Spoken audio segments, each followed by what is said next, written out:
Assalamualaikum warahmatullahi wabarakatuh. Asyhadu an la ilaha illallah wahdahu la syarikalah wa asyhadu anna Muhammadan abduhu wa rasuluh sallallahu alaihi wasallam la nabiyya ba'dah. Allahumma salli wa sallim wa barik ala Muhammad wa ala alihi wa ashabihi ajma'in. Isma'u ma qala Allah ta'ala fil Qur'anil Karim. A'udzu billahi minasy syaithanir rajim. Ya ayyuhalladzina amanu taqullaha haqqa tuqatih wala tamutunna illa wa antum muslimun. Taqabbalallahu minni wa minkum taqabbal ya karim. Ayat yang baru saja kita bacakan sekaligus sebagai dasar pengajian zuhur kita hari ini, kita ambilkan pada surat yang ketiga, surat Ali Imran ayat yang ke-102. Bapak-bapak dan ibu-ibu pengurus beserta seluruh jamaah Masjid Agung Nurul Iman yang saya hormati, hadirin dan hadirat jamaah zuhur rahimakumullah. Suatu kali Rasulullah akan berkhutbah. Beliau naik ke mimbar. Kemudian Rasul membaca amin, amin, amin. Sehingga para sahabat bertanya-tanya, kenapa Rasul membaca amin? Tapi yang jelas kalimat amin diucapkan oleh seseorang biasanya karena adanya sebuah doa. Amin diartikan dengan perkenankanlah ya Allah. Rasa penasaran dari para sahabat, kemudian dia bertanya kepada Rasulullah, ya Rasul, kenapa engkau membaca amin, amin, amin? Apa gerangan yang terjadi ya Rasul? Kemudian Rasulullah menjawab, saya memang sedang mengaminkan doa dari malaikat Jibril. Apa doa itu?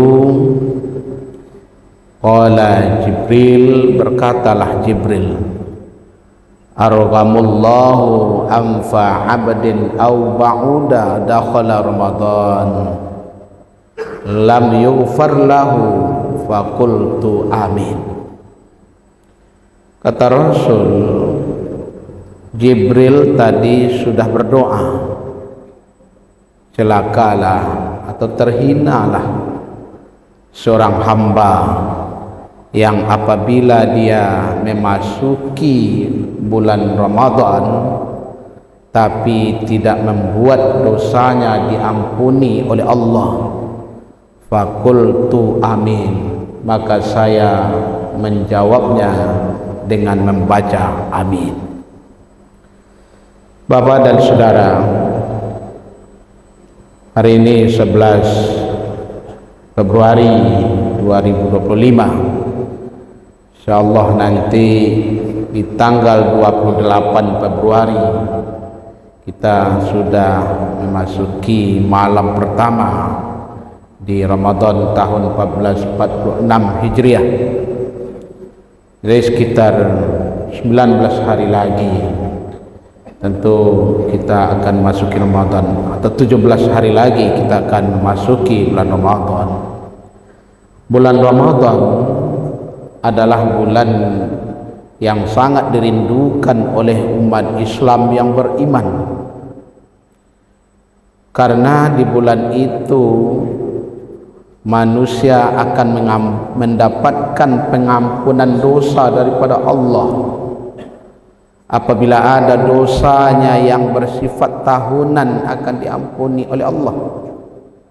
Begitu juga dengan amal-amal ibadah yang dilakukan di dalam bulan Ramadan, itu akan dilipat gandakan pahalanya oleh Allah. Dosa diampuni, pahala dilipat gandakan oleh Allah Subhanahu wa taala. Dalam sebuah hadis katakan oleh Rasul, as-salawatul khams, al-jum'ah ilal jum'ah wa ramadan ila ramadan mukaffaratu bainahunna illa ijtanabatil kabair. Solat yang 5 waktu, Jumat ke Jumat, Ramadan ke Ramadan, akan menghapus dosa-dosa yang ada di antara keduanya apabila dia tidak melakukan dosa-dosa besar. Bapak dan Ibu, setiap kita tidak ada yang tidak berdosa. Semua kita memiliki kesalahan. Namun ada kesalahan kita yang sifatnya kecil, ada sifatnya besar. Kalau dosa kita adalah dosa kecil, sebenarnya di antara ibadah yang kita lakukan itu adalah upaya untuk menghapus dosa-dosa kita itu. Kalau ada dosa harian kita, itu akan terhapus dengan pelaksanaan ibadah solat kita. Kalau ada dosa mingguan kita, itu akan terhapus dengan pelaksanaan Jumat. Kalau ada dosa tahunan kita, itu akan terhapus dengan pelaksanaan ibadah puasa. Nah, sekarang puasa itu sudah berada di hadapan mata kita yang sebentar lagi akan kita temui, dan kita sangat berharap sekali bagaimana kita bertemu dengan Ramadan tahun ini. Sehingga ada sebuah doa yang selalu diucapkan, Allahumma barik lana fi Rajab wa Sya'ban wa ballighna fi Ramadan. Ya Allah, beri berkahlah hidup kami di bulan Rajab dan bulan Sya'ban, dan sampaikanlah kami di bulan Ramadan. Kenapa? Karena kita sangat berharap dosa-dosa kita diampuni oleh Allah. Sehingga ada 2 hadis Nabi yang sangat familiar dengan kita. Bedanya 2 hadis ini hanya 1 kalimat. Hadis yang pertama memakai kata soma, hadis yang kedua memakai kata qoma. Hadis pertama mengatakan, man soma ramadanan imanan wahtisaban ghufira lahu ma taqaddama min dzambi. Siapa yang berpuasa Ramadan dengan penuh iman dan perhitungan, diampuni dosa-dosanya yang berlalu. Syarat untuk dijadikan dosa kita diampuni di bulan Ramadan itu pertama dengan iman. Memang dalam Al-Quran panggilan untuk orang yang berpuasa itu adalah panggilan iman. Seperti ayat yang paling familiar dengan kita, hafal dengan kita, surat Al-Baqarah 183 itu. Ya ayyuhalladzina amanu kutiba alaikumussyam kama kutiba alal ladzina min qablikum la'allakum tattaqun. Wahai orang-orang beriman, diwajibkan atas kamu berpuasa sebagaimana diwajibkan atas umat sebelum kamu agar kamu bertakwa. Yang dipanggil itu adalah orang beriman. Kenapa? Karena dengan iman itulah orang akan mampu berpuasa. Islam tanpa iman dia tidak akan mampu melaksanakannya. Makanya ketika dia Islam harus diikuti dengan rasa iman, karena iman itulah yang memberikan energi, memberikan dorongan agar dia melaksanakan perintah Allah itu. Yang kedua, wahtisaban, ada sebuah perhitungan. Makna perhitungan, seseorang yang akan melaksanakan ibadah puasa harus punya ilmu tentang berpuasa itu sendiri.